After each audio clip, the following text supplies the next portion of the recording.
Salut les devins, c'est Saikyo. Nouvelle vidéo sur Boruto, je m'attendais pas vraiment à en faire une si rapidement, mais en fait c'est pas pour de la review, parce que je vous ai fait un petit tweet là pour vous dire que le 143 m'inspirait en fait exactement la même chose que le 141 et 142, donc j'ai pas besoin d'y revenir, la vidéo qui vous parle d'une certaine manière des 141 et 142 est déjà sur ma chaîne, mais on va se parler aujourd'hui de spoilers, de titres, de synopsis pour les épisodes à venir pour une très longue période, parce que là aujourd'hui on va se parler du 144, du 145, du 146 et du 147, ce qui couvre alors une période allant du 16 février 2020 avec le 144 et le 147 aura lieu le 8 mars 2020. Donc on a des titres, des synopsis, certains il n'y a que des titres, d'autres il y a un petit peu tout. Je vous communique tout ça aujourd'hui, ça nous a été retranscrit en français grâce au site bleachmx.fr que je remercie et vous avez leur lien en description. Du coup, le tout premier à venir, très rapidement, c'est le 16 février 2020, l'épisode 144, le titre est « Le secret de Kokuri ». Comme je l'avais dit dans mon tweet, la preview me laissait présager que le 144 était plus intéressant. Nous avons le synopsis et nous allons voir si ça l'est vraiment ou pas. On nous dit que cela fait que quelques jours depuis qu'ils ont commencé à garder Kokuri. Mais Boruto et Mitsuki ont bien avancé dans leur mission. Cependant, Boruto et ses camarades ne peuvent s'empêcher de penser que Kokuri manigance quelque chose en secret. Alors, ils décident d'entamer une autre mission afin de savoir s'ils peuvent faire confiance ou pas à Kokuri. Pendant ce temps, Tsukiyo, un des leaders des Mujina, qui a aussi été emprisonné dans le château de Ozuki, manipule le gardien en chef Benga. Il prévoit de trouver un arrangement pour que Kokuri se fasse transférer dans le second château Ozuki, là où ses hommes de main sont emprisonnés. Donc les devins, c'est une intrigue assez simple, hein, comme depuis le 141, c'est pour ça que je trouve ça hyper simpliste. D'ailleurs dans le 143, je sais pas si vous avez remarqué, on n'a quasiment pas bougé de la cellule durant tout l'épisode a carrément été une seule discussion, donc c'est pour ça que même si ça m'a pas l'air extraordinaire, le 144 me paraît quand même plus diversifié, plus de scènes à vous proposer, et beaucoup plus, enfin beaucoup c'est un grand mot, mais nettement plus lié à l'arc Mujina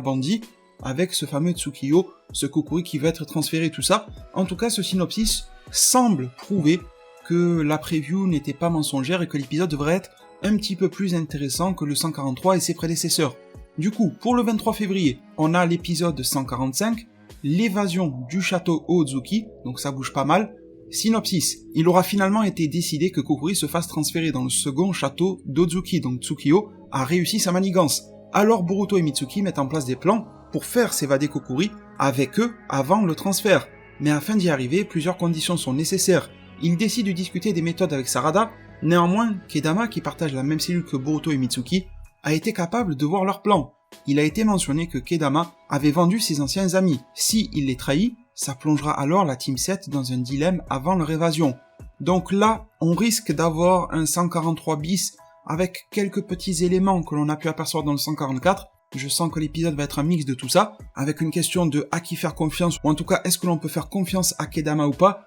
Je pense pour Kedama que là, lui, c'est plus les apparences qui lui font porter le chapeau qu'il aurait trahi ses anciens amis, mais on sait aussi que les rumeurs ne sont pas toujours fondées, ne sont pas toujours réelles, surtout quand il s'agit de rumeurs portant sur quelqu'un, il y a souvent des gens pour dire du mal de la personne, et j'oserais vous dire les devins, mais ça n'est qu'une petite théorie comme ça, que Kedama pourrait s'avérer être quelqu'un de très gentil, de très fidèle au contraire, et que un enchaînement de circonstances l'a fait passer pour un traître dans le passé, ou qu'il a été un traître entre guillemets malgré lui, mais que finalement il serait très fidèle à la Team 7. On verra bien les devins, mais c'est comme ça que je vois évoluer le plan. D'ailleurs, quelque chose qui m'a l'air assez symbolique de ce que ça va devenir et que ça ne va pas foirer, ce sont les titres que nous avons cette fois-ci pour le 1er mars et le 8 mars. Nous n'avons plus de synopsis. Quand nous les aurons, comptez sur moi bien évidemment sur cette même chaîne YouTube pour vous les partager, c'est pour ça hein, la cloche de notification, l'abonnement, c'est forcément nécessaire pour pouvoir se retrouver dès qu'il y aura d'autres news et je vous en remercie. Et du coup pour l'épisode 146 du 1er mars 2020, eh bien le titre est « Gérer l'évasion ».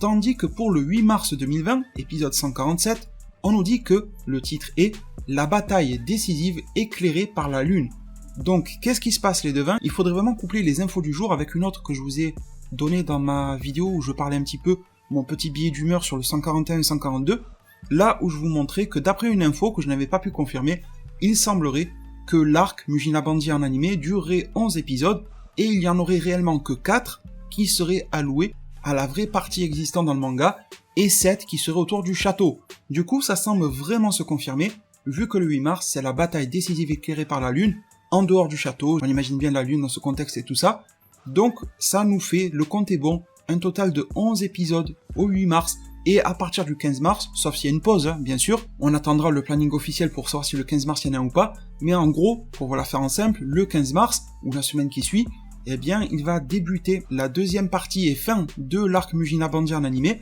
qui devrait durer 4 épisodes. Ça rentre, ça colle parfaitement en fait, vous voyez ce que je veux dire? Donc les infos qu'on a vues précédemment se réalisent ici, et on a un petit peu plus d'informations, donc gérer l'évasion. Le titre de l'épisode 146 confirme aussi une chose, je vous avais dit que je pensais bien que le 145 serait peut-être un épisode encore un petit peu mou, à mi-chemin avec la confiance, avec le plan pour s'échapper et tout ça, tandis que le 146 nous dit là on gère l'évasion, donc même si le 145 parle de l'évasion du château de Ozuki, je pense que réellement la vraie évasion aura lieu dans le 146, avec une bataille finale qui doit se livrer dans le 147, probablement avec les premiers sbires de Mujina qui étaient enfermés dans ce bâtiment-là. Je pense qu'ils doivent aussi avoir quelques clés pour s'échapper, et forcément nous mettre sous nos yeux ébahis le fameux combat, la bataille décisive, éclairée par la lune, et pour ensuite réellement soutirer des informations, ils vont sûrement, Mitsuki ou autre, soumettre un interrogatoire tout ce beau monde, et ensuite pouvoir rempiler sur les événements du manga à partir de l'épisode 148. C'est ma vision des choses,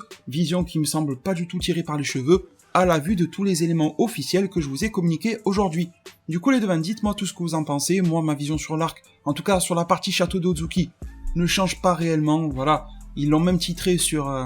Bleach MX, planning des épisodes de février, avec un Prison Break en mode ninja, c'est clairement ça, sauf que Prison Break avait clairement des intrigues très alambiquées, et là c'est pas le cas, on est d'accord, hein, avec cette partie Ozuki de Boruto, il y a des plans fixes en animation, ça bouge pas d'une seule cellule, enfin voilà, il n'y a pas les rebondissements de Prison Break. Moi s'ils avaient envie de partir dans un délire de prison, je dis pas non, ça me dérange pas, mais c'est juste en fait que c'est pas intéressant, c'est pas le thème qui m'intéresse pas, c'est la manière dont il est raconté, il n'y a pas grand chose qui vient faire reluire l'arc d'une certaine beauté, et malheureusement, j'aurais beaucoup apprécié. Donc c'est pour ça que pour le moment, les devins, et on verra bien, peut-être que je peux me tromper, et j'espère me tromper d'ici là, mais à l'instant où je vous parle, je n'ai qu'une seule hâte concernant Boruto, c'est de rattraper ce qui me manque sur le manga à lire, mais pour l'animé, ça serait d'en arriver aux alentours du 15 mars pour l'épisode 148. Voilà les devins, vous avez pris avec moi connaissance aujourd'hui du planning à venir concernant Boruto. Si ça vous a plu, si ça vous a intéressé, si ça vous a apporté des informations, n'hésitez pas à me laisser un pouce bleu, c'est extrêmement important.